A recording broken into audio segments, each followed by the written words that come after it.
नमस्कार मित्रों, अज्ञेय जी पर चल रहे एकाग्र की इस नई कड़ी में आप सभी मित्रों का हार्दिक स्वागत है।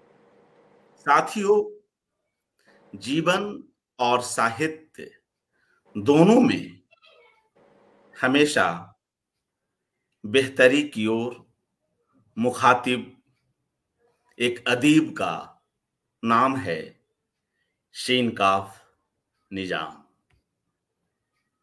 आज की कड़ी में हम इनको सुनेंगे। अज्ञेय जी से जुड़े कई रोचक संस्मरणों को हम आज जान पाएंगे। आप सभी मित्रों की ओर से मैं शीनकाफ निजाम जी का हार्दिक स्वागत करता हूं। बहुत मित्रों, निरंतर चलने, जानने और समझने में एक अखंड विश्वास रखते हैं शीनकाफ निजाम जी। उर्दू और हिंदी दोनों में ही समान रूप से लोकप्रिय, समादृत। इस कार्यक्रम की शुरुआत क्यों नहीं इनकी ही गजल के कुछ शेरों को उद्धृत करते हुए किया जाए।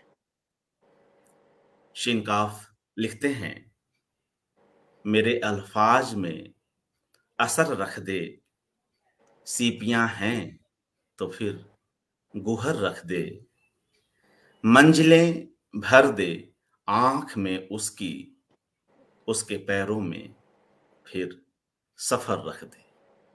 तो देखते हैं मित्रों, इस शायर की किस तरह की यात्रा रही, और वह भी अज्ञेय जैसे एक सुचिंतित व्यक्तित्व के साथ गहरे जुड़ाव और उससे जुड़े एक के बाद एक कई प्रसंग। शीनकाफ निजाम जी के साहित्यिक अवदान से हम भली भांति परिचित हैं, मगर आज की इस कड़ी में हम लोग उनके शुरुआती दिनों में भी चलेंगे और यह जानेंगे कि अज्ञेय जी के साथ उनके रिश्तों की शुरुआत किस तरह होती है। आदरणीय शीनकाफ निजाम जी, स्वागत जी। बहुत बहुत शुक्रिया आपका, और बड़ी मेहरबानी अर्पण कुमार साहब आपकी कि मुझे आपने इस मौके पर दावत दी और कुछ अपनी बात कहने का मौका फराहम किया। मैं दिल की गहराइयों से आपका शुक्रिया अदा करता हूँ। अज्ञेय जी का जब जिक्र आता है तो एक बड़ा मेरा मामला कुछ बड़ा मुख्तलिफ रहा। बहुत पहले से उनकी कहानियों से मेरा परिचय रहा, छुटपन में ही। छुटपन इसलिए कह रहा हूँ कि वो अकल का तो आज भी छुटपन है, लेकिन वो ज़रा कुछ और छुटपन इस तरह रहा कि कहानियाँ पढ़ते पढ़ते उसने कहा था से एकदम से आप जब दूसरी तरह की कहानियाँ पढ़ने लगते हैं तो थोड़ा सा तब्दील हो जाता है।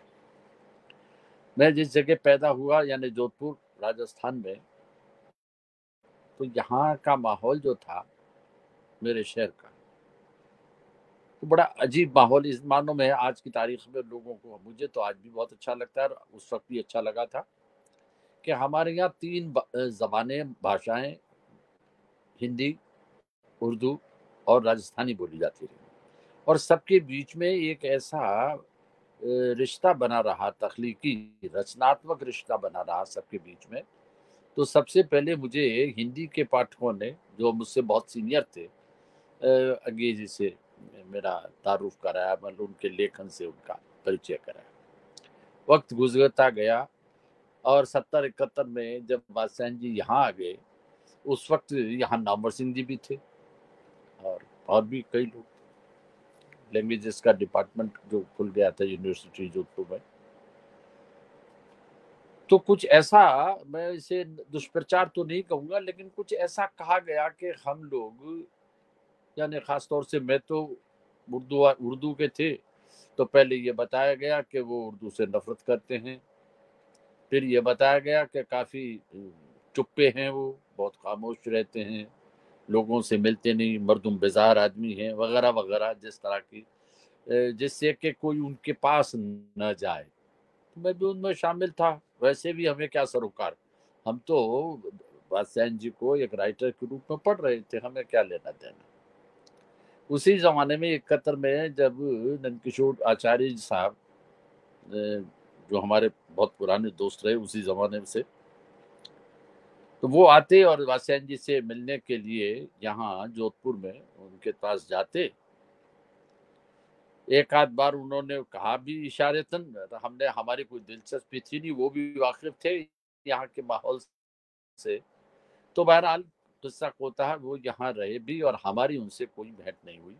हाँ, बांग्लादेश का जब हुआ उदय, उस ज़माने में एक किताब यहाँ के तमाम कवियों लेखकों से मिलकर, बल्कि कहना चाहिए कवियों की कविताएं बांग्लादेश के फेवर में, और उसको मदद के लिए एक किताब निकाली गई अजानी सलीमों पर।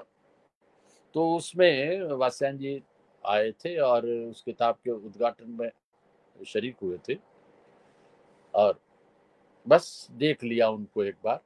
लेकिन वो जिस तरह उनका व्यवहार था, लेकिन जो उनका अपनी आभा और अपनी शख्सियत का जो जलाल था, जो जमाल और जलाल दोनों मिलके जो शख्सियत बन गई, उसे देख करके मबहूत ही हुआ जा सकता था, और तो कुछ हो नहीं सकता। बहरहाल तो यूं करके एक जमाना वो आ गया फौरन ही कि ये सुनाई दिया कि वात्स्यायन जी वापस चले गए।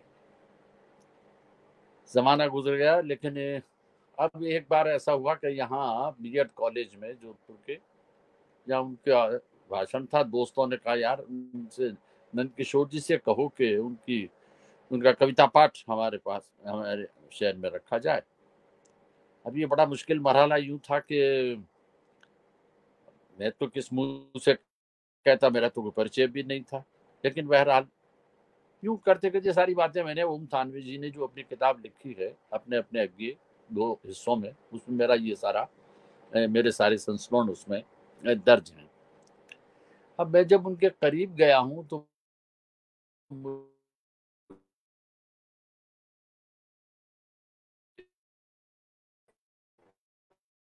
ये कोई और ही आदमी है, और आदमी नहीं, ये गोरे को पढ़ते हुए, जी को पढ़ते हुए, बेचते हुए, उन लोगों को पढ़ते हुए दिमाग में इमेज बनता है, एक शायर का, एक अदीब और लेखक का जो इमेज बनता है, ये तो आदमी कुछ वैसा ही है। देखिए, आदमी की पर्सनैलिटी या उसकी शख्सियत एक चीज़ है, लेकिन उस शख्सियत से जो बरामद होता है, वो बिल्कुल अलग है।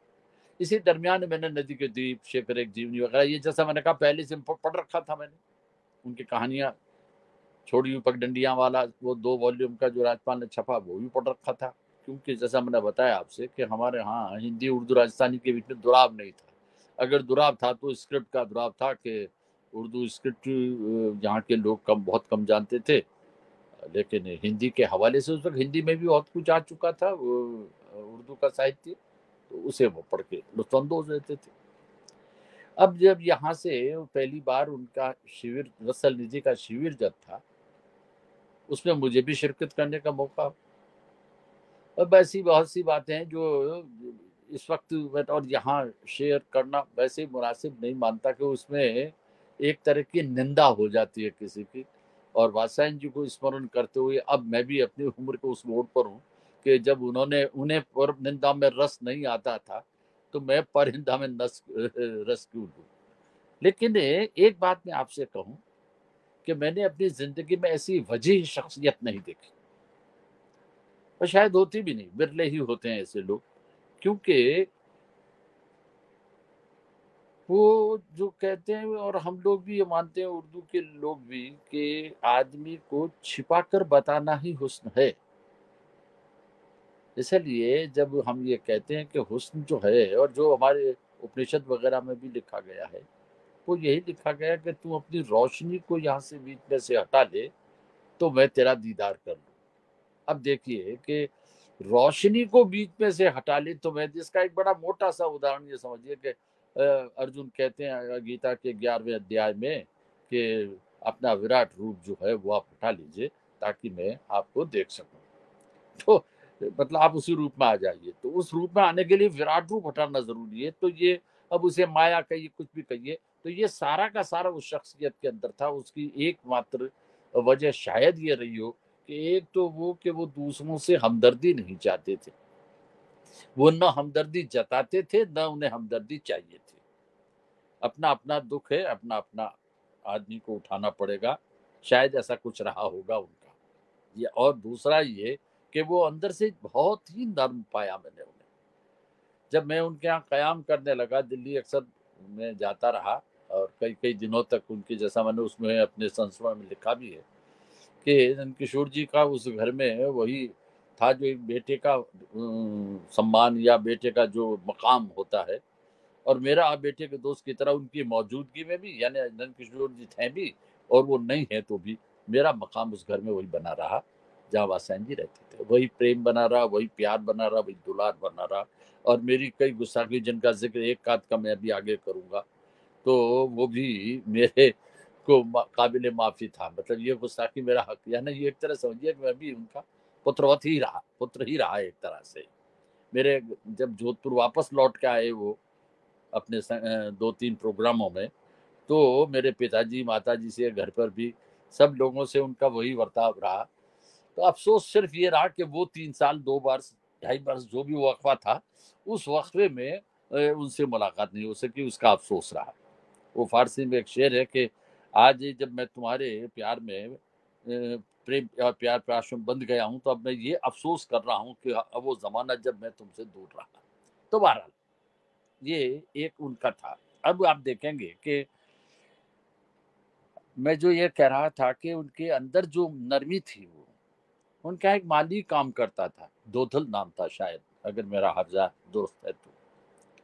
तो काम करते हुए उसके हाथ को चोट लग गई और खून बहने लगा उसका।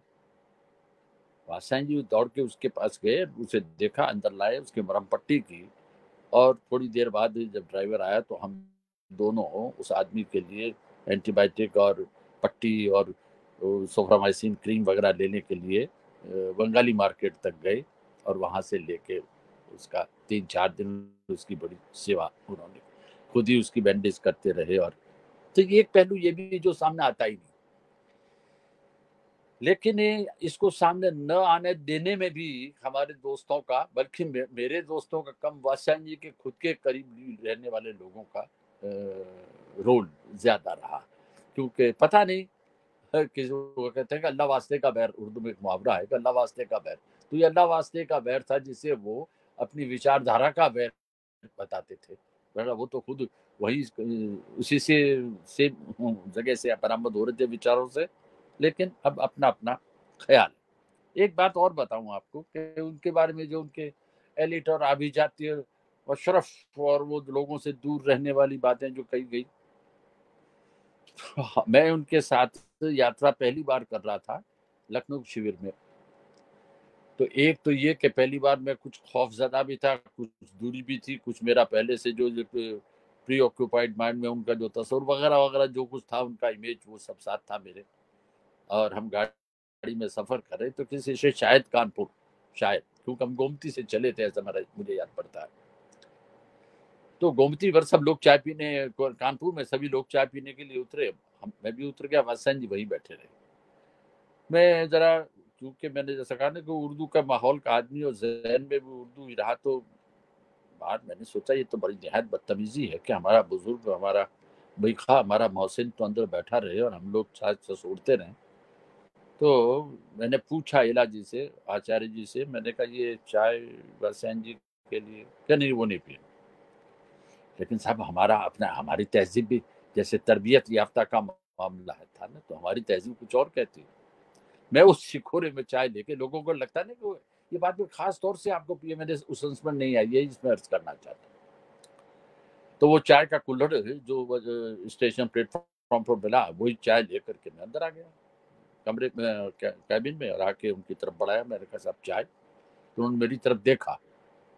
यकीन जानिए उसमें ये नहीं था कि आपको पता नहीं कि मैं तो ऐसी चाय नहीं पीता हूँ।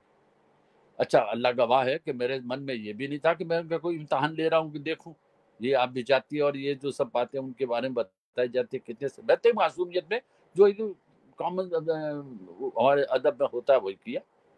आप ताज्जुब करेंगे, उन्होंने वो प्याली ले ली, कुल्हड़ ले लिया और कुल्हड़ से चाय पी भी ली। मुझे देने से इनकार किया और न दिया, बाहर ला करके खुद अपने हाथ से ही उसी में फेंका उसे। अब सारे लोग हैरत से देख रहे हैं कि बादशाह जी ने मतलब, और शायद कहीं उन्हें मेरी दृष्टता भी लगी हो कि कैसा मूर्ख है ये कि ये ले जाके पिला दी इन्होंने और ये पी भी गए। तो बहरहाल ये एक उनका अभी अभी ये बात खत्म नहीं हो रही, क्योंकि ये सिलसिला 4, 5, 10 साल बाद फिर वाक़ होता है कि जब हम ये भगवत यात्रा पे रहे, तो हम लोग जोधपुर से टैक्सी में भीनमाल जालोर की तरफ जा रहे थे। और आपको बताऊं कि भीनमाल वो जगह है जहाँ वाराह अवतार का और वाराह का सबसे बड़ा मूर्ति लगी हुई है महाराज जी की, विष्णु अवतार की, और उसे उसका पहले नाम श्रीमाल था, अब भीनमाल हो गया। रास्ते में क्या कही मुझे तरफ देख के उन्होंने बहुत मुस्कुराते होगा, यहाँ कहीं चाय वाय का, अब करनी खुदा की देखिए मुझ मत मारे की कि मुझे सामने एक चाय का वो दिखा, छोटा सा दुकान की तरह बना हुआ, गांव में देहात में जैसा होता है, और उस पर लिखा हुआ है धाकड़ टी स्टॉल। तो मैंने उस ड्राइवर से कहा मैं रोक लिया, मैंने कहा यहाँ अगर उन्होंने देखा धाकड़ टी स्टॉल पड़ा, तो कहा चलिए ठीक है, उतर गए। और वहाँ बाहर जो एक सिलवट पड़ी थी पुरानी पत्थर की लंबी, जिसे हमारे यहाँ चित्तर का पत्थर कहते हैं, उसका जो हम पट्टी लगाते हैं ऊपर छत की तरह, वो बिछी हुई थी, उसी पर बादशाह जी बैठ गए और उसी प्याली से मतलब चाय वहीं से उसी बनकर आई, उसी केतली से। और मेरे अर्ज करने का मतलब ये कि वो जो तथाकथित अभिजात्य या वो सब बातें थी, वो देखिए जब सहूलत है तो सारा है, लेकिन ऐसा कुछ नहीं था उसमें। तो ये दूसरा, अब यहाँ से ये लगता है कि बादशाह जी में कुछ और था, जैसे समझने में लोगों ने जो उनकी तरफ सो कॉल्ड तरफ और सो कॉल्ड जो खिलाफ, उन दोनों के बीच में दोनों ने समझने में कहीं गलती की, लेकिन जो ईमानदारी से बादशाह जी के साथ थे, उनके कलाम से, उनकी शख्सियत से, बिना किसी पूर्वाग्रह दुराग्रह के, वो लोग मेरी इस हर बात की तायद करेंगे कि वाकई वो से दो वाकई मैंने आपसे अर्ज की जो मैंने पहले कहीं आपसे नहीं। ऐसे ही एक बार उन्होंने कहा था, और ये भी शायद कहीं है कि नहीं मैं नहीं कह सकता, क्योंकि मैं हिंदी का उस तरह का पाठक नहीं हूँ, किताब तो हिंदी की हर पढ़ने की कोशिश करता हूँ, लेकिन अपनी बात भी कहने की कोशिश करता हूँ, लेकिन उस तरह का पाठक नहीं, इसलिए नहीं कह सकता। आचार्य जी से ही पूछा जाए, कभी पूछूंगा नंदकिशोर जी से, कि एक जमाने में उन्होंने कहीं कहा था या कहीं लिखा है कि इलाहाबाद साहित्य का केंद्र था, दिल्ली है ही। अब उन्होंने एक जगह कहा है कि अब राजस्थान साहित्य का केंद्र है।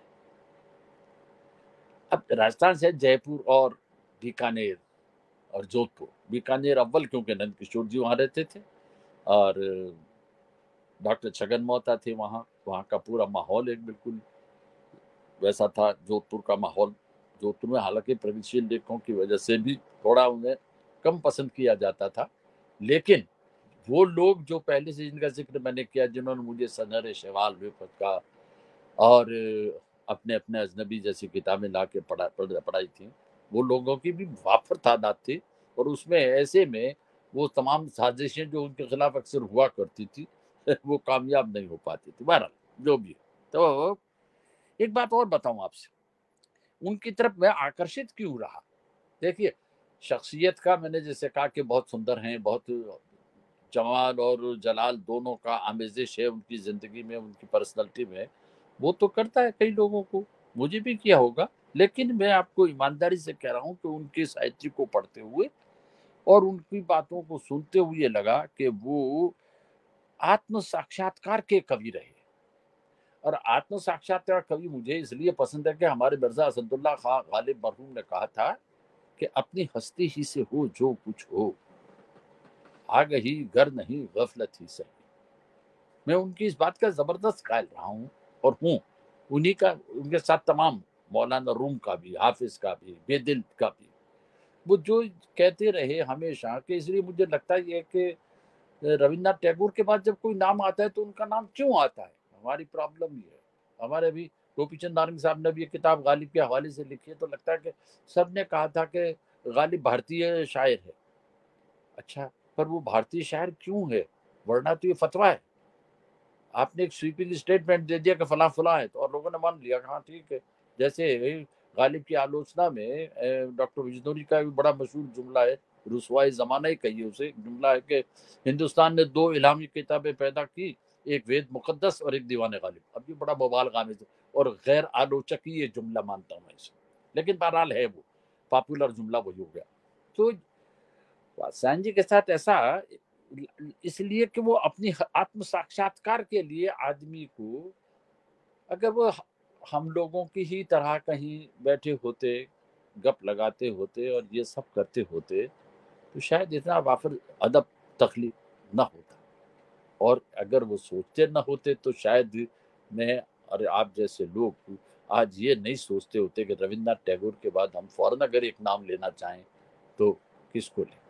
एक बात और आपको दिलाऊं, हम उर्दू वालों में और मुझ में भी उर्दू वालों में होता है थोड़ा भाई, हम जरा से, हम आज तक मतलब हमारे तख्त सब छिन गए, हमारी जागीरें, बादशाह, शहंशाहियत सब छीन ली गई है, लेकिन अभी हमारे दिमागों में हम वही शहंशाहियत है। इसलिए हमने हमारी ज़बान उर्दू को भी पहले रेख्ता ही कहा था, गिरी पड़ी चीज़। तो हमारे आगे तो सब गिरी पड़ी चीज़ न थी। लेकिन आप ये मुलाहिज़ा करेंगे कि और पाएँगे कि वो गिरी पड़ी चीज़ ही आज हमारी ज़िंदगी और जान है। इसलिए हम हर उस चीज़ का एहतराम करना भूल गए शायद, और या फिर उसे बढ़ा-चढ़ा के ही कहते रहे। लेकिन जब अपने को जानने की बात आती है तब हम सिर्फ़ तसव्वुफ़ की तरफ मुँह करने लगते हैं। अब उनकी शख्सियत पर एक बात और कहूँ, ज़रा-सा कोलाज बनता है अभी इस वक़्त यादों में। अब देखिए वो, अभी मैंने सुबह उनको अपने बात करते हुए शेर कहा था मीर का, कि याद उसकी इतनी ठीक नहीं मीर बाज़ा, याद उसकी इतनी ठीक नहीं मीर बाज़ा, नादान फिर वो जी से भुलाया न जाएगा। तो वाह! मैं इधर-उधर बातें करते हुए अर्पण कुमार जी से हाँ, अर्पण कुमार जी, भाई नाम भूल जाते हैं, उम्रों का तकाज़ा हो। तो अर्पण कुमार जी से कह रहा था कि ये शेर देखिए, होता क्या है कि मैं उन बेवकूफ़ों में अपना शुमार करता हूँ, जो ग़ज़ल को कौल नहीं मानते, जो ग़ज़ल को कैफ़ियत मानते हैं। वाह! कौल तो सूत्र वाक्य की तरह है। हमारा मसला, हमारा ज़ौक़, हमारी अभिरुचि ये है कि हम कौल को, कथन को, और कथन में भी सूत्र वाक्य को कविता में बहुत जगह देते हैं। इसलिए हम उसमें कोटेबिलिटी मानते हैं। इसलिए हर जगह पर शेर अटका देना एक अच्छे वक्ता की निशानी मानी जाती है कि बात मौका बेमौका शेर लगाए और शेर उससे मिल जाए। देखिए शेर बुनियादी तौर पर, बल्कि मैं तो पूरी कविता को ही कैफ़ियत मानता हूँ। वो कैफ़ियत होती है, आपकी एक स्थिति को, तो अंग्रेजी एक स्थिति क्रिएट करते हैं, वो एक सवाल खड़ा करते हैं, और वो सवाल आत्म साक्षात्कार अपनी हस्ती के केंद्र को रखकर होते हैं। अब जैसे उनकी किताब की भूमिका, हमने उनके बारे में पूरी जानकारियाँ भी हासिल नहीं की, लेकिन छोड़िए, मैं कहाँ फिर वही काम करने लगा।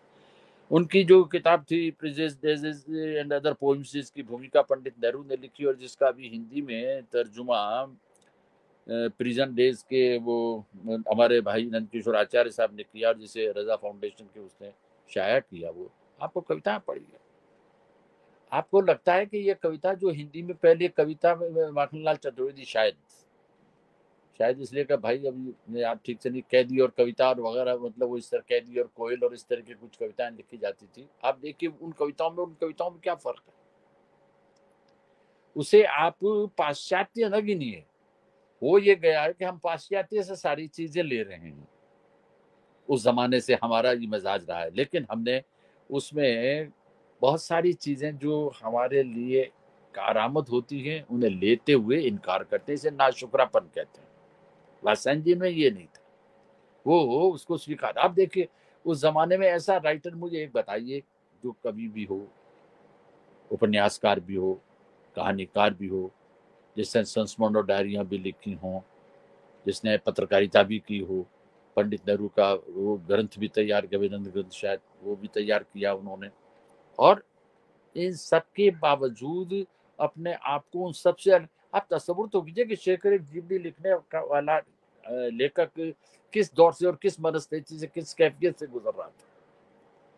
ये जो कैफियत की कविता है, उसे हम लोगों ने अखबारी बयानात की कविता को तरजीह में छिपा देने की कोशिश की और आगे जिंदगी भर कविता की। अब देखिए उनका जो छंद था, क्या एक उम्दा बात उन्होंने कही थी कि पूरी दुनिया में एक छंद की तलाश कर रहा हूँ। मतलब आप देखिए कि और उसको एक जुमले में देखिए, हम तो उर्दू का मिजाज ये है कि वो लय को बहुत ध्यान देता है, रवानी को। कहीं जरा सा आए तो कहते कान को खटकता है, और जो कान को खटकता है वो ठीक नहीं है।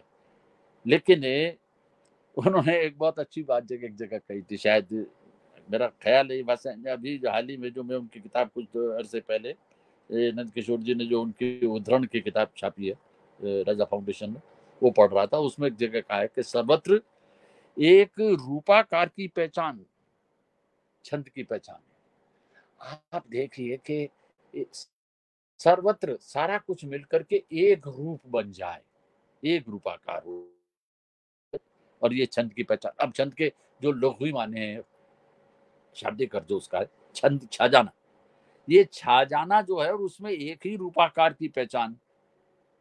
क्या सवाल खड़ा किया उन्होंने इसी में कि साहित्य समाज से निकलता है, ये बड़ा मशहूर मकौला है।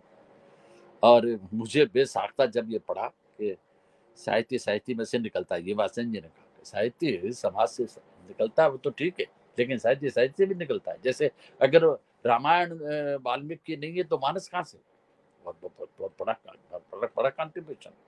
आप सोचिए कि अगर आप बेदिल नहीं है तो गालिब भी कहाँ? ये साहित्य से निकलने का अमल वो नहीं है।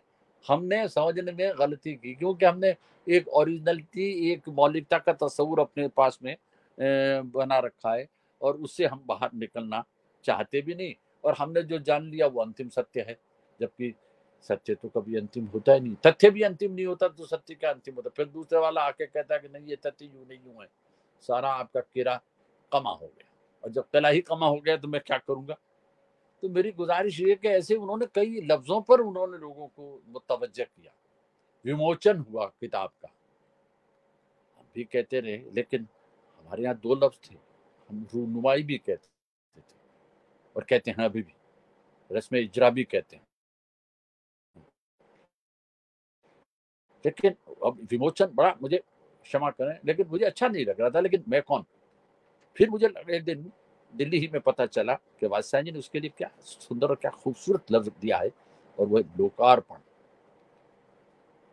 ये अब बहुत कम लोगों को ही पता है कि ये लोकार्पण शब्द जो है ये वात्स्यायन जी की अदा है। एक बड़ा कवि सही शब्द को सही, खाली कॉलरिज को रट लेने से काम नहीं चलता।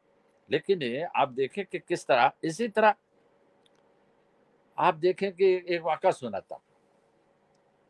अब ये सब पहला आप इस बात को याद रखिए इस कोलाज में कि सबसे पहले हम उनसे बेजार हैं, हम उनसे मिलना ही नहीं चाहते भाई। नंद किशोर जी हमारे यहाँ ही ठहरे हैं, हमारे यहाँ का मतलब अपने ही घर में ठहरे हैं, और हमारे यहीं से उनसे मिलने जा रहे हैं। न उन्होंने हमारा मिजाज समझ लिया है तो वो भी हमें नहीं कहते कि आप चलिए, बड़े भाई हमारे पर। न उन्होंने कभी कहा, न हमने कभी कोशिश की, जैसा ऊपर पहले के जिक्र कर चुका मैं। लेकिन अब जब उन्हें देखते हैं तो अब हम इस मुकाम पर पहुंच जाते हैं कि जब अगे जी एक प्रोग्राम के लिए जोधपुर में आते हैं, हमारे बुलावे पे आते हैं, तो आकाशवाणी के निदेशक हमारे मित्र भी रहे। उन्होंने कहा कि मैं इन्हें रिकॉर्ड करना चाहता हूँ। तो मैंने कहा भैया तो उनसे पूछो मैं कौन? तो वो जाके उनसे पूछते हैं कि हम आपको रिकॉर्ड करना चाहते हैं। तो उन्होंने कहा कि आप निज़ाम साहब से पूछ लीजिए, अगर वो कह दें तो ठीक, और ना तो फिर। अच्छा, वो आए मेरे पास, मैं कहा नहीं, आगे से पूछ लीजिए, उन्होंने मना कर। अगर उन्होंने ये कह दिया है कि निज़ाम साहब फैसला करेंगे तो मेरा फैसला ये है कि वो खाए को जाएंगे, नहीं जाएंगे। तो उन्होंने थोड़ा, दोस्त तो थे ही हमारे, थोड़े से एक आध साल हमसे छोटे भी थे, बड़े तंजन खा के, बड़े पॉजिटिव हो गए के लेकर। तो मैंने कहा लानत है उस आदमी पर जो अन्य को लेकर भी पॉजिटिव नहीं हो सकता। तो मेरा गुजारिश ये है कि फिर अब रिश्ते की नौयत यहाँ पहुंचती है, ये उनके साहित्य से ज्यादा है। देखिए, मैं अपने आप को उन खुशकिस्मत लोगों में शुमार करता हूँ जिन लेखकों को, जिन कलाकारों को मैंने पसंद किया, उन सब से एक तरह से मेरे पारिवारिक संबंध हो गए। मसलन फिराक गोरखपुरी, मसलन अज्ञे, मसलन निर्मल वर्मा, मसलन रमेश शाह साहब, मसलन महमूद सईदी, कुमार पाशी और उर्दू हिंदी के शहरियार, इन सब से मेरे मतलब एक तरह से वो ऐसे रिश्ते रहे कि निदा फाजली। मैंने किन किन को याद करूं, क्योंकि मैं फॉर्चुनेट हूँ, जो लेखक कवि मुझे पसंद था उससे मेरे एक तरह से पारिवारिक संबंधी रहे। और आपको सख्त हैरत होगी कि उन सब ने उसी तरह मुझे प्यार किया। निर्मल वर्मा साहब से जिस तरह के रिश्ते रहे उनसे, अब वो अपनी एक अलग कथा है, कहानी वो सब। मैं गुजारिश ये करना चाह रहा इसमें कि पॉजिटिव होना नहीं है, ये उनके साहित्य से आप उनकी तरफ जाते हैं और उनकी शख्सियत में उनका साहित्य देखते होते हैं। इसलिए अगर कोई आदमी उनसे प्रभावित होता है तो गलत नहीं होता है उनकी पर्सनैलिटी से। ऐसी पर्सनैलिटीज भी, ऐसा शारीरिक सौंदर्य भी कम लोगों में पाया जाता है लेखकों में। लेकिन ये सारा मामला शारीरिक सौंदर्य का नहीं है, उनके एप्रिसिएशन का, उनकी दाद का भी एक अजीब तरीका है। उसमें वो हम उर्दू वालों की तरह वाह वाह सुभान अल्लाह की दाद नहीं है, वो कोई बहुत मुस्कुराहट के साथ एप्रिसिएशन है। आपको दूसरी बार बुलाया गया उसका मतलब यही है, आपको कहा गया, आपका पूछा गया, ये आपकी सबसे बड़ी दाद है। अब आप एक मैं मिसाल दे रहा हूँ, मुझे बैठे बैठे एक बार मैंने सोचा कि यार अपने अपने अजनबी का तर्जुमा हम क्यों ना कर दें उर्दू में। शुरू किया हमने विद परमिशन, वासैन जी से पूछ के शुरू किया। समझे कि लगभग हमने 3/4 उसका तर्जुमा कर लिया। तर्जुमा करने के बाद हमारे जीम आई कि एक बार उनको दिखाएं। ये हमें पता चल गया था कि उनकी तालीम की शुरुआत फारसी से हुई थी और उर्दू बहुत अच्छी जानते भी थे। और फारसी जब आदमी जानता है तो ऐसा नहीं है कि वो उर्दू न जानता हो, उर्दू भी जानते ही थे। तो मैंने कहा एक बार देख लें वो तो कैसा रहे। तो एक दिन हमने वहीं कैविंटर में उन्हीं के पास क़याम था हमारा, तो मैंने कहा साहब वो हमने अच्छा आपने किया है? मैंने कहा तो कल सुनते हैं। दूसरे दिन पता नहीं क्या हुआ, फिर वो बात दूसरे दिन पर टल गई। तो हम तो वहाँ जब भी जाते तो कोई 5-7 दिन पहले तो वहाँ से रुखसत की इजाज़त मिलती नहीं। आप फारसी में कहावत है, आमदन ब इरादत और रफ्तन ब इजाज़त। अपने संकल्प के साथ आइए लेकिन आज्ञा लेकर जाइए। आमदन ब इरादत। तो दूसरे दिन तीसरे दिन नंबर आया हमारा, तो सर्दी के दिन थे, बाहर लॉन में बैठे हुए थे। तो मैंने कहा साहब वो हाँ, अरे लाइए, उसी के लिए बैठे थे। मैंने शुरू किया, 7-8 सफ़े तक वो मुझे देखते रहे, कभी इधर-उधर सुनते रहे बहुत तवज्जो से। लेकिन ऐसी बीच में कुछ पढ़ने में ऐसा खो गया कि मुझे ध्यान नहीं रहा कि उनकी वो कब आँख लग गई। तो मैं रुक गया। तो बहुत मुश्किल तमाम कोई थोड़ा-सा वक़्फ़ा बीता होगा 10-12 सेकंड, 15 सेकंड, तो एकदम से आँख खोली। क्या हुआ, आप चुप क्यों हो गए? तो मैंने सोचा शायद आप बोर होके सो रहे होंगे। अब उनका जुमला देखिए साहब, ये है हौसला अफ़ज़ाई का तरीका उन बुज़ुर्गों का, उर्दू हिंदी का कॉमन। आप ये क्यों सोचते हैं हर बार कि आदमी बोर होके ही सोता है? आदमी अच्छी चीज़ को सुन के भी सो जाता है। संगीत का यही तो होता नहीं होता है? मतलब करके एक छोटी-सी बात में, अब मैं तो बहुत वो शब्द भी कहाँ से लाऊँ, मैं तो जो उसमें हुआ वो बता रहा हूँ आपको। शब्द तो और भी कम थे, क्योंकि वहाँ तो शब्दों के मामले में तो मुझे लगता था कि क़ारून का ख़ज़ाना था उनके पास, बहुत ही कंजूस शब्दों के मामले, बोलने में, लिखने में तो थे ही।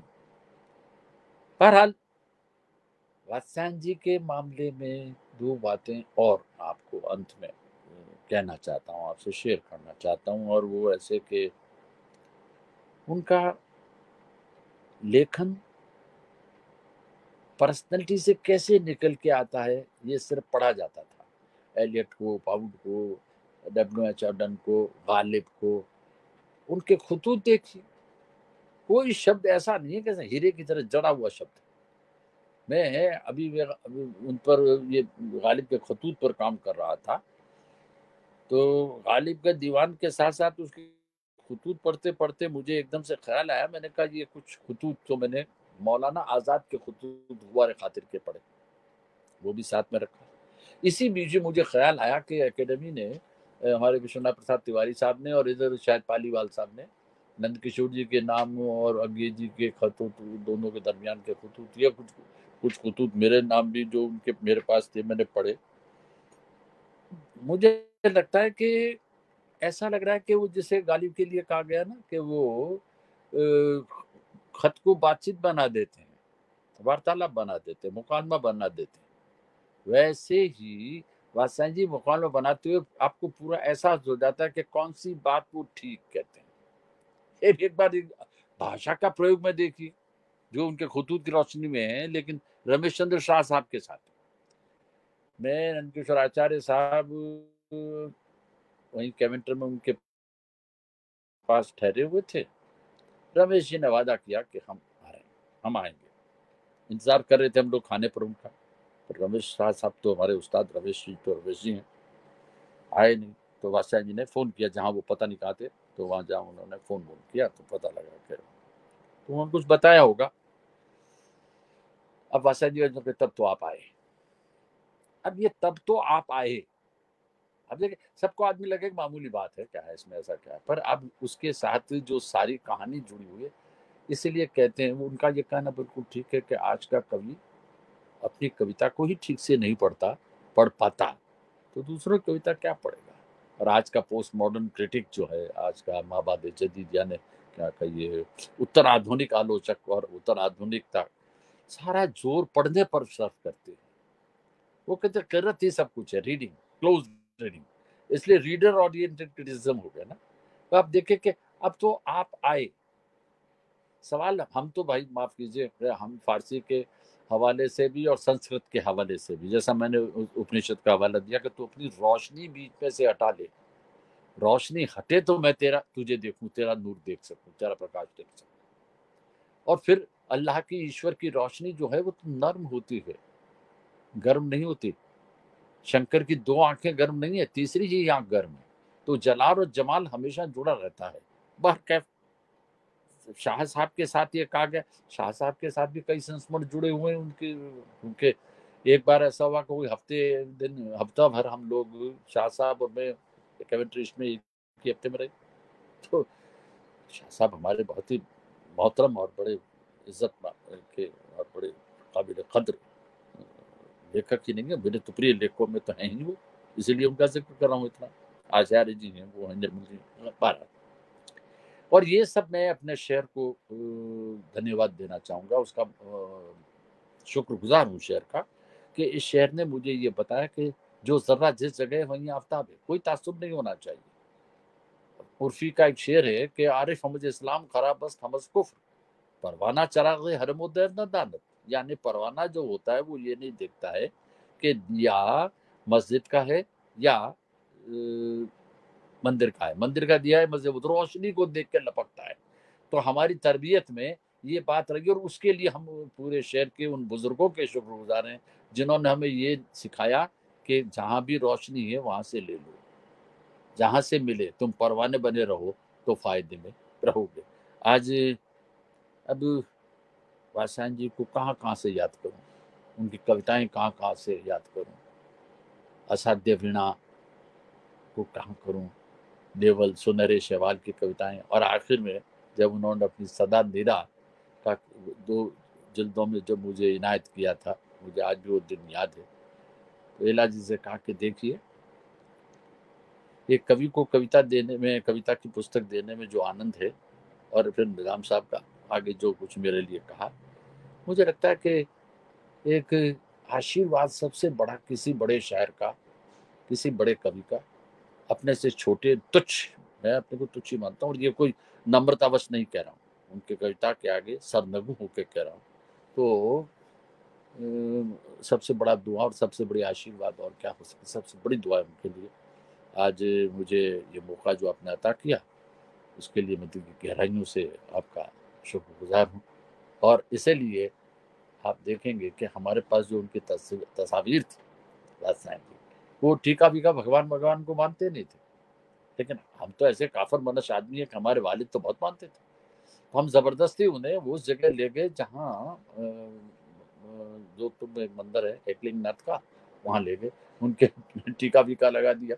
तो लोग धनकिशोर जी ने कहा कि मानते नहीं है। कहता पर हम तो मानते हैं ना। तो आपके मानने से क्या टके बट, मैं कहा नहीं हम मानते हैं तो थोड़ा बहुत इतना, जैसे मैंने उसी संस्मरण में एक बात लिखी है, उनको कोई पैर छूता उनके तो अच्छे नहीं लगता था। रविन्द्रनाथ टैगोर के पैर जब बाहर थोड़े से खुले रहते थे, वो पहनते नहीं है, ऊपर लगाते नहीं थे, शॉल वॉल को आने नहीं देते थे, तो इसकी तरफ इशारा किया था उन्होंने। लेकिन मेरा ख्याल है कि शायद मुझे ये वाहिद आदमी रहा हूँगा जिसे ये बदतमीजी का हक हासिल था, जो उनकी मर्जी के खिलाफ, जिसका मैंने पहले जिक्र किया। मैं एक दो गुस्ताखियों का जिक्र करूँ, एक गुस्ताखी ये भी थी। हमारे दोस्त थे मरहूम, वो भी हमारे साथ थे, तो हमारी देखा देखी, वो भी पैर छुए, तो मुझे तो उन्होंने टोका पहले शुरू में 2 मिनट, आप ये क्या करते हैं? मैंने कहा साहब देखिए इतनी गुस्ताखी तुम्हारी माफ होनी चाहिए।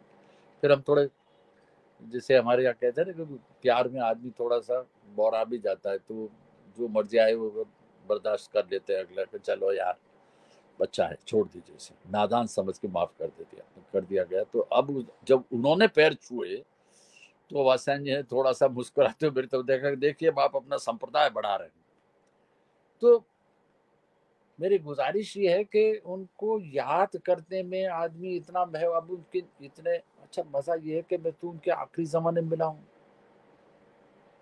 अब देखिए विदेशों में भी उन्होंने हमें याद रखा, वहां से खत लिखे, और हम अलग जबान के, मतलब एक तरह से हमारा संस्कार उर्दू जबान का, हमसे क्या फायदा होना था, उनको फायदा तो हम ही को होना था।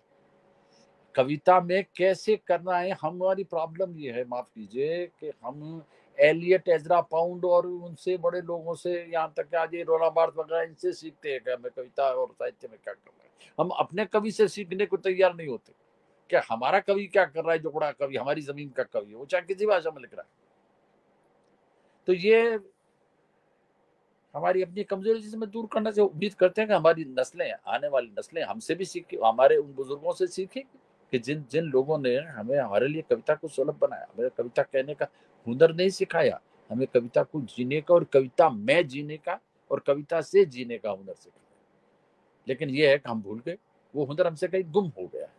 बहरहाल आपका बहुत बहुत शुक्रिया कि आपने मुझे मौका दिया। मैं दिल की गहराइयों से अज्ञेय जी की स्मृतियों को, देखिए प्रणाम नहीं करूंगा, मैं उनकी स्मृतियों को अपने साथ ही रखूंगा, क्योंकि प्रणाम करने के कई मानी होते हैं। अज्ञेय जी तो दूर है ही नहीं मुझसे, तो मेरे साथ है। बहुत बहुत बहुत शुक्रिया, बहुत बहुत शुक्रिया। जी जी, बिल्कुल आभार, आप समय निकाले। लेकिन कई ऐसी बातें हैं जो और आपके पास तो खैर स्मृतियों का पूरा खजाना ही है। एक प्रसंग है वैजयंती माला जी का, वो मैंने लिखा इंडिया। है ना उसमें। हाँ जी जी जी जी वो अर्पण कुमार जी, मैंने, आपने कहा था कि आप उनका जिक्र, वो तो है ही, वो तो सारा वैजयंती माला जी का भी है, इसी तरह और भी कई संस्मरण हैं। तो मैंने कहा वो तो फिर हाँ सारा उस मजमून में मैंने लिखा है, वैजयंती माला जी जी का भी। जी जी। जी जी। वो उसमें मैं और लिखना जम्मू, ये भूल गया, आज मैंने अभी देखा आपका फोन आने के बाद, तो उसमें एक था कि वो भरतनाट्यम की नर्तिका, मतलब ये जिक्र था उसमें, तो मैंने भरतनाट्यम में भूल गया शायद लिखना, उसमें रह गया। बहरहाल ठीक हो गया कुछ जी जी जी जी। और है। मित्रों, अभी हम लोग इस कार्यक्रम में बने हुए हैं, और मानसर जम्मू शिविर की भी आपने चर्चा की है इस हाँ संस्मरण में, और लंबी जी जी। कविता, और हाँ कैसे वे स्वयं के ही खिलाफ फैसला देते हैं, ये सारी बातें आपने की हैं। कोई और ऐसी बात उस मानसर जम्मू शिविर से जुड़ी हुई जो याद आ रही हो, जो करना चाहें? अब कोई बहुत सी ऐसी बात? बातें हैं, आज तो इतना ही रखेंगे, और भी जी कई जी बातें हैं उनसे जुड़ी, क्योंकि सुनिए, मैंने कहा ना, जैसे कहा उनके आखिरी ज़माने में उनके साथ रहने के मौके मिले। नंद किशोर जी के साथ, लोथार लुत्से साहब के साथ हम लोग जैसलमेर गए, वात्स्यायन जी ले गए तो उनके साथ गए।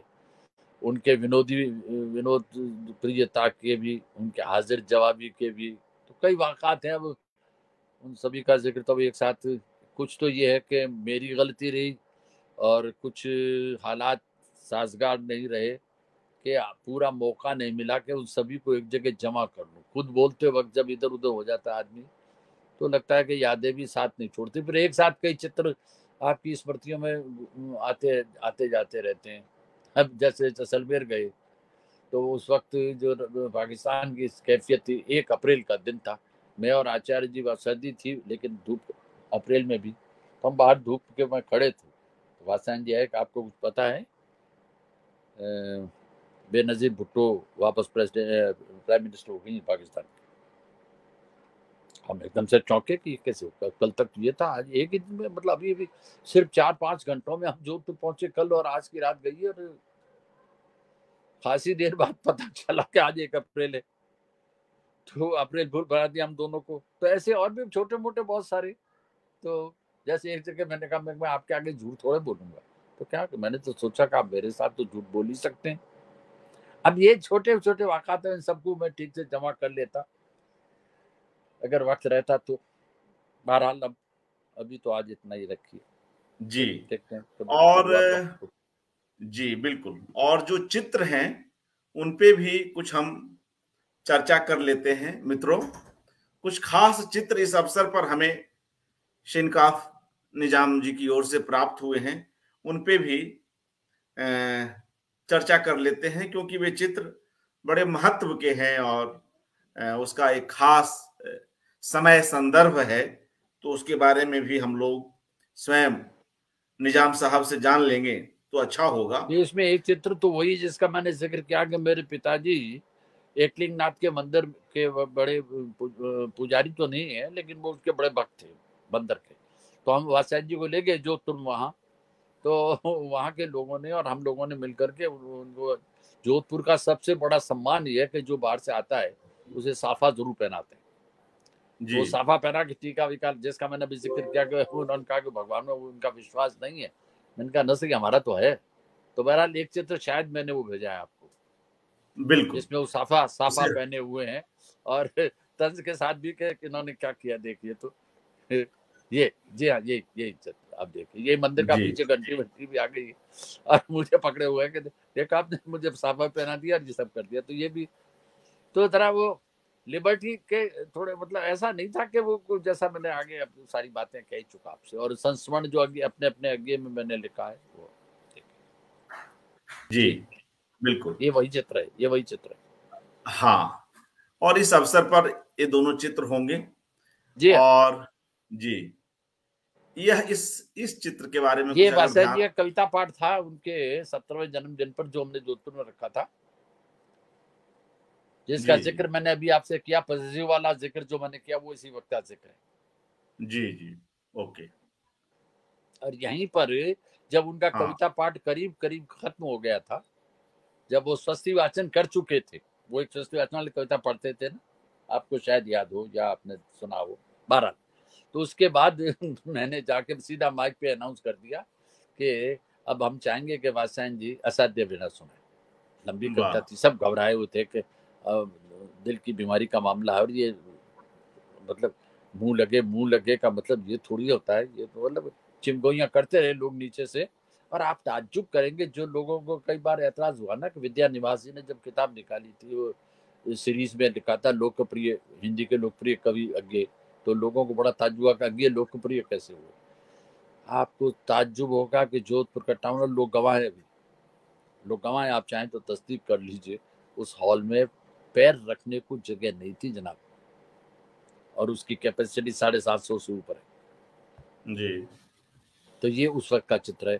और वहां उन्होंने जो असाध्य वीणा का, उसके बाद पूरे कविता पाठ के बाद जो असाध्य वीणा का पाठ किया है, वो लाजवाब। जिन्होंने उनका कविता पाठ सुना है इस तरह, जिस तरह हमने सुना है, कई और शिविरों में तो सुना, लेकिन ये जो सुना है, जिसमें वो खास तौर से उस शराबी वाले में जो लहजा बदलते हैं कविता का, तो कविता को पढ़ने का जो हुनर है वो भी उनसे सीखा जाना चाहिए था। तो बहरहाल ये चित्र उस वक्त का। जी। और एक चित्र हम और देख लेते हैं जो आपसे हमें प्राप्त हुए, और वह चित्र यह है। जी, जी यह चित्र। यहाँ जी, यहाँ माफ कीजिएगा। नंदकिशोर जी कुछ पढ़ रहे हैं और आचार्य जी और हम लोग बैठे सुन रहे हैं। ओके। जी। बादशाह जी ऊपर है, ये भी उसी दिन का चित्र आप देखें कि उनकी पेशानी पर टीका लगा हुआ है वो मंदिर वाला। हाँ हाँ हाँ हाँ, बिल्कुल बिल्कुल। जी। तो एक कुछ चित्र थे मित्र गण जिसपे हम नहीं लोगों वो ने पूरे बात की। चित्र भी मैं जो परसों तो आया, आपको पता है ना, मैं दुनिया था नहीं हाँ। शहर में, तो पूरे जी जी। चित्र भी आपको मैं भिजवा नहीं पाया। कुछ बच्चों की भी होली और बच्चे जो काम करते हैं तो मार्च वार्च में लगे हुए हैं, तो कोई घर पे ठीक से काम नहीं हो सका। ये थोड़ा और व्यवस्थित होता फिर चलिए, मतलब वो जी तो जी। हमारे यहाँ कहते हैं फूल की जगह पंखड़ी है ये तो। बाकी उनके साथ तो अब बादशाह जी के साथ जो और यह भी एक, हालांकि आपने अपने संस्मरण में इसकी चर्चा की है निजाम साहब, दस्त में दरिया पुस्तक की भूमिका को लेकर, कि जी कैसे अगे जैसी शख्सियत बिना कहे भी बहुत सारी चीजों को समझता है या आगे बढ़कर भी प्रस्ताव रखता है। तो उससे जुड़ी कुछ यादें हो, और उसके बाद हम उस भूमिका का एक अंश यहां से पढ़ेंगे, क्योंकि उसमें गजल की भी बात, गजल की भी व्याख्या ये करते हैं अपने हिसाब से उस भूमिका के बहाने। तो पहले वह वाकया हो जाए, उसके बाद फिर हम लोग आपकी इस किताब में ना, अज्ञे और द्वारा। मुझे भाई अर्पण कुमार जी, अगर आपने मुझ पर पाबंदी न लगाई होती, जी या जी। जो मैंने समझा कि मुझ पर पाबंदी आयद है कि वो बातें जो मैंने संस्मरण में लिख दी हैं वो मुझे नहीं दोहरानी है, तो मैंने समझा मुझे वो तो दोहरानी ही नहीं है, वरना मैं नहीं नहीं, और भी ऐसा बहुत सी कुछ। बातें उसमें से भी उसको हाँ। पिरो सकता था। बहरहाल जी जी। हुआ ये कि हमारी किताब हम चाहते थे कि हिंदी में आ जाए, जी। तो अब हम ये भी चाहते थे कि देखिए उर्दू में तो हमने किसी से भूमिका लिखवाई नहीं थी हमारी किताब की। उर्दू में जो हमारे संस्करण ये संग्रह निकले मजमूए, उसमें भूमिका नहीं है किसी की। हिंदी में हम चाहते थे, तो हमारे एक दोस्त थे, अल्लाह उन्हें गरी के रहमत करे, और वो जहाँ कहीं हों बहुत अच्छे रहे, अल्लाह उन्हें नवाजे। बहरहाल उन्होंने कहा मैंने ऐसा बेवकूफ़ भी तुम्हारे जैसा नहीं देखा। मैं जाहिर है हुआ भी नहीं तो कहाँ देखोगे। तो कहा कि जब नदी के किनारे बैठे हो और हाँ। पूछ रहे हो पानी कैसे पीऊं, आगे से लिखवा लीजिए। मैं कहा आगे जी से कैसे लिखवा लें, खुद कहना पड़ेगा, और मना कर दिया तो दिल टूट जाएगा यार, क्योंकि उनका क्या क्या ठिकाना है। मना कर दे तो, और मना करेंगे तो तकलीफ होगी, इसलिए तकलीफ होगी कि अच्छा हमारी कुछ गजलें उन्हें बहुत, देखिए हमारे उर्दू वाले भी नहीं पूछते, वो हर मुलाकात पूछते और नया क्या हो, सामान क्या है, मतलब एक तरह से सामान नहीं कहते थे, तो मैं कह रहा हूँ वो कहते थे कुछ इधर कुछ और नया हुआ है, कब रखा जाए कविता पाठ। तो उनको इलाजी को नंद किशोर जी होते, नंद किशोर जी, नहीं तो हम तीनों में मैं फिर अपना कविता पाठ उन्हें, बल्कि एक तरह से कविता का प्रोग्रेसिव रिपोर्ट पेश करता के साथ, ये इधर मैंने ये गज़लें कही हैं, ये नज़में कही हैं, ये यहाँ पे किया। बहरहाल उनके कविता संग्रह का नाम था नदी की बांक पर छाया। तो हमने गज़ल कही, वो गज़ल फिर पूरी नहीं हुई। नंद किशोर जी ने डांटा क्या क्या कर रहे हो, तो मैंने कहा भाई हमारे यहाँ तो बड़े लोगों का मिसरा तरह, जिसे हिंदी में क्या कहते हैं, समस्या पूर्ति, समस्या पूर्ति। तो अभी इसी से हमने मतलब बनाया। वो सुनिए पहले, नदी की बांक पर छाया, ये उनकी कविता संग्रह का नाम है। हमने उसे मिसाल लगाया, नदी की बांक पर छाया, सफर में है तो सरमाया, सफर में है तो सरमाया, जी। नदी की बांक पर छाया। वाह। तो जब उन्होंने सुना तो कहा फिर आगे, आगे तो साहब ये लोग मुझे लिखने ही नहीं देते कह के बात बोल कर गया मैं। बहरहाल तो अब वो ये हुआ कि अब मैं क्या करूं, तो मैंने आचार्य जी से कहा कि तुम खुद कह दो। मैं कहा साहब मैं कहूँ और मना, वही बात थी कि अगर मैं कहूँ और उन्होंने मना कर दिया तो अच्छा नहीं लगेगा, फिर मन में जैसे आप कहें तो यूँ समझ लीजिए कि छोटा-मोटा अहंकार जो है वो ईगो प्रॉब्लम हो जाएगी बैठे-बिठाए अच्छे ताल्लुकात, क्योंकि कभी किसी से माँगने की उससे आदत रही नहीं है और माँगने पर न मिले तो और भी थोड़ा तकलीफ होता है। तो बहरहाल ये सब होता रहा, करता रहा। फिर एक दिन पूछा कि शायद नंदकिशोर जी ने कहा उन्हें कि निज़ाम साहब हिंदी में निकालना चाहते हैं। क्या आपकी कोई किताब हिंदी में निकालना चाहते हैं आप? इस तरह से बात छेड़ी। बाकी तफ़सील तो हमने उस संस्करण में लिखी ही। आपको मुख्तसर में ये सुना दें कि आखिर में ये हुआ कि एक तरह से उन्होंने कहा कि भई हम लिख देंगे, तुम लाओ मसौदा कहाँ है तुम्हारा? ये कहा नहीं, मतलब एक तरह से हमें इशारा मिल गया कि हम लिखने, तुम क्या मुँह से तो बोलो, तुम तो साले सारी बातें कह रहे हो, असल बात नहीं कहते। अच्छा वो हम इसी डर से घबराए हुए कि मना कर दिया तो आचार्य जी ने बड़ी मदद की मेरी उसमें, ये बात सही है। लेकिन वो दोस्त ही क्या साहब जो आपकी मदद कर दे, वो उस तरह के दोस्तों में हैं हमारे। भाई भी बनते हैं, लेकिन कई बार वो यूँ तुम खुद करो, और मैं खुद कैसे करूँ इतने बड़े आदमी से बात कहते हुए कि साहब आप मुझे ये कर दीजिए। बहरहाल उन्होंने भूमिका लिखी, अपने पास रखी, और इसी दरमियान में वो विदेश चले गए। हमारे पास वो आए नहीं। अब हम क्या करें? बहुत परेशान रहे। अब इधर राजकमल में शीला जी और वहाँ के स्टाफ के लोग हमें कहते रहे। बहरहाल जब आए तो एक दिन खत मिला उनका, और बड़ी माफ़ी समय, अब इतना बड़ा हाथ देके आप कह रहे हैं मैं माफ़ी मांग रहा हूँ, क्षमा कर दें वगैरह वगैरह, मेरी वजह से किताब रेडियो हो गई आपकी।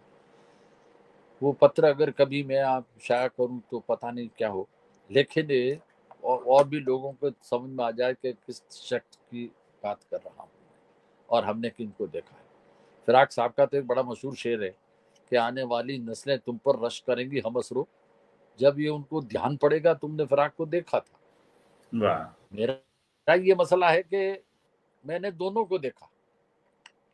फिराक साहब को कम वासैन जी के तो घर पे ही उनका मेहमान रहा, कई बार रहा, एक बार नहीं रहा, और मुद्दतों रहा, हफ्तों रहा। तो मुझे एक साहब ने पूछा कि इन दोनों में फ़र्क क्या है? मैंने कहा इन दोनों में फ़र्क ये है कि दोनों की मुलाकात, दोनों के साथ रहने में हाथ जलता है। हाथ जलता है? हाथ कैसे जलता है? क्योंकि देखिए फिराक साहब की जलाल से, शोले से हाथ जलता है, आग की तरह है मिजाज उनका। इधर बर्फ की तरह ठंडा मिजाज है, हाथ तो दोनों में जलने पे, एक में बहुत जल्दी, एक में थोड़ा देर से।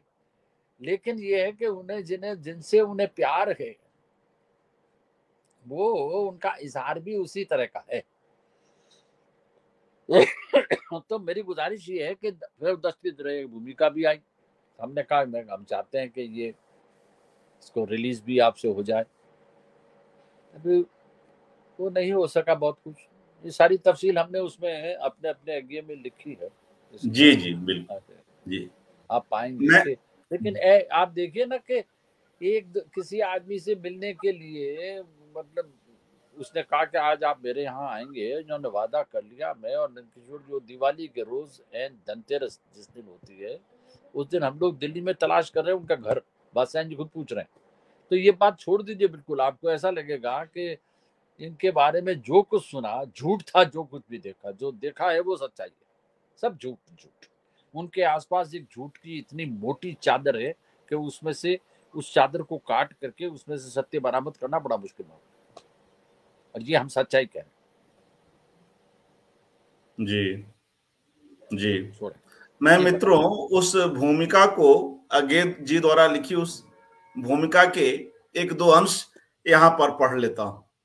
उससे हम निजाम साहब की कविताओं को लेकर अज्ञे के विचार को भी जान पाएंगे, और गजल को लेकर अज्ञे क्या सोचते हैं इसे भी जान पाएंगे। मैं इसके एक दो अंश पढ़ता हूं। अज्ञे लिखते हैं, जी, निजाम साहब की कविताएं मुझे सबसे पहले इसीलिए आकृष्ट करती हैं कि वे भारतीय रचनाएं, जिस संवेदन संसार में वे हमें आमंत्रित करती हैं वह हमारा जाना पहचाना है, और उसमें वह बड़ी सहजता से प्रवेश करते हैं। फिर जो देश काल उनकी रचनाओं में गूंजता है वह भी हमारा अपना सुपरिचित देश काल है। हमें अपने को यह याद नहीं दिलाना पड़ता कि हम किसी सुंदर मगर पराये बगीचे में झांक रहे हैं। कभी वह वातावरण आहूत करता या रचता है तो वह हमारे साधारण छोटे शहर का अत्यंत अपना वातावरण होता है। यहां कभी होना चाहिए। कभी वह वातावरण आहूत करता या रचता है तो वह हमारे साधारण छोटे शहर का अत्यंत अपना वातावरण होता है। इतना अपना कि हम चौंक कर जानते हैं यह इस निकटता के कारण ही तो अलक्षित रह गया था, पर अब नहीं भुलाया जा सकता। उपेक्षित आत्मियों की नई पहचान, उनके साथ पुनः जीवित राग बंध की स्थापना, यह अच्छे काव्य का महत्वपूर्ण गुण है। और एक हिस्सा और पढ़कर मैं गजल के बारे में जो राय देते हैं आगे उसको लाता हूं। निजाम साहब के काव्य में एक और बात मुझे विशेष आकृष्ट करती है, वह है उसमें भावना और विचार का विलक्षण सामंजस्य। निजाम दूर की कौड़ी लाने वाले या उड़ती चिड़िया के पर काटने वाले शायर नहीं हैं। चमत्कारी बात उनकी अभीष्ट नहीं है। सीधा सादा मानवीय सत्य कितना बड़ा चमत्कार होता है ये वे जानते हैं, और उसी को अपने भीतर से पाना, उसी को दूसरे के भीतर उतार देना उनका अभिष्ट है। और एक हिस्सा गजल पर केंद्रित इसी भूमिका का अगला हिस्सा आगे लिखते हैं। गजल के स्वभाव में ही यह चीज है कि उसका एक एक शेर विचार अथवा भाव वस्तु की दृष्टि से एक मुक्तक होता है।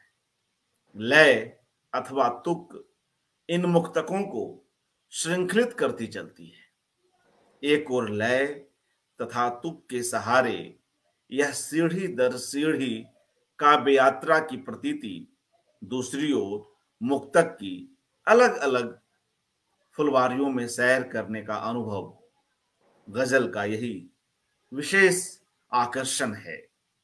यूं आजकल की गजलों में विचार अथवा अभिप्राय का तारतम्य लगातार 3-4 बंदों तक भी चल सकता है, और निजाम की गजलों में भी कभी कभी देखने को मिलेगा। प्रत्येक मुक्तक वास्तव में मुक्त ही हो, यानी वैचारिक पूर्वापरता उसमें न हो, ऐसा कोई आग्रह उनका नहीं है। फिर भी विचारों अथवा भावों के जगत में मुक्त आसंगों की सी एक निरायास यात्रा होती रहे, इस उद्देश्य की पूर्ति निजाम की गजलें भी बखूबी करती हैं। कभी कभी तो एक ही शेर पढ़कर पाठक गहरे में छुआ जाकर देर तक वहीं निस्तब्ध रुका रह सकता है। गजल इसकी छूट देती है। और ऐसी कई तमाम बातें हम इस भूमिका में पढ़ते हैं। तो यह मित्रों अवसर है कि हम दो रचनाकारों के बीच के इस सर्जनात्मक संबंध को समझ सकें, और जिस तरह से शुरुआत की शिनकाफ निजाम जी ने कि कहाँ वे मिलना नहीं चाह रहे थे और कहाँ वह एक बेहद आत्मीय रिश्ता बनता चला गया, और इन तमाम व्यस्तताओं के बीच भी वे आज समय निकाल सके, इसे भी हम उनके मन में यज्ञ के प्रति क्या आदर है इसको हम समझ सकते हैं। आदर क्या कहें, एक सहज भाव ही कहा जा सकता है। समय निकाल नहीं सका उनके लिए तो मैं पूरा समर्पित हूँ, लेकिन सवाल ये है कि कुछ आपने मुझे मौका उस तरह का नहीं दिया, आपसे क्षमा चाहता हूँ। नहीं, अच्छा लगा, और यह सुदीर्घ एकाग्र है, इसलिए आप अभी भी आए तो हमें कोई असुविधा नहीं हुई, और यह अच्छा ही हुआ कि इस बहाने और कई लोग जुड़ सकेंगे अलग अलग अनुशासनों के लोग, अलग अलग भाषाओं के लोग, गुजराती से भी लोग आए, थिएटर से आए, और ऐसे ही मलयालम और बांग्ला से भी लोग आएंगे, और अज्ञे को लेकर और उनके साहित्य को लेकर एक बड़ा एक परिदृश्य हमारी आज की पीढ़ी तक भी पहुंच सके, वह परिदृश्य उजागर हो सके, बन सके, आप यही एक मुबारक है, कोशिश है। जी आप मुबारक है, आप बहुत अच्छा काम कर रहे हैं। जी ईमानदारी की बात ये है जी कि जब भी समझ जाते जाते कि मिर्जा गालिब बड़े शायर थे, ये तो अपनी जी जगह है, लेकिन एक बात आपसे अर्ज करूं कि उनकी मृत्यु के 50 वर्ष बाद, गालिब की मृत्यु के 50 वर्ष बाद उनके शिष्य अल्ताफ हुसैन हाली एक किताब लिखते हैं, यादगार गालिब, 50 वर्ष बाद, और तब लोगों को पता चलता है गालिब कौन था। अंग्रेजी के साथ ये बात लागू नहीं होती, लेकिन एक वह पहलू के जो आज भी कहीं कहीं जेरी करने कहते हैं ना, अंत्य सलीला की तरह लोगों के जहन में रहे कि ये बहुत अभिजाती और बहुत ही वैसे थे, वो थे वो थे। जी अगर बिल्कुल। वो नहीं होते तो माफ कीजिए, कविता का कवितापन सुरक्षित नहीं रहता। कविता के कवितापन को सुरक्षित रखने में जो अज्ञे जी का योगदान है, सिर्फ हिंदी नहीं अन्य भाषाओं में भी, जी वो कोई भुलाए जाने काबिल है। जी सवाल ये है कि हम कितने ईमानदार हैं, ये वक्त फैसला करेगा। वक्त करता है परवरिश बरसों, हादसा एकदम नहीं होता, और वक्त 100 मुंसिफों का मुंसिफ है, वक्त आएगा इंतजार करो। जी तो आपने जो किया है वो काम बहुत दूषित सतह का है, और आगे के कई दूसरे पहलू देखिए। हमने उनकी कविता के बारे में तो मन आनम के मंदानम क्या बोलता मैं उनकी कविता, उनके लेखन के बारे में मैं तो सारी बातें उनके संस्मरणों से, उनके जी व्यक्तित्व को लेकर के जो कृतित्व झलक रहा है, जी जी मैं उसका जिक्र कर रहा हूँ। जी मैं एक दूसरे डिसिप्लिन की भाषा का पोइट हूँ कि नहीं हुई पता नहीं मुझे, लेकिन मैं एक दूसरे डिसिप्लिन से आता हूँ, और जिसके बारे में लोगों को क्या राय है उर्दू के बारे में बताने की जरूरत नहीं, हिंदी में आज भी। तो बहरहाल आपका वाकई बहुत शुक्रगुजार हूँ, और आप ये बहुत अच्छा काम कर रहे हैं, इसलिए आपको मुबारकबाद भी देता हूँ। जी।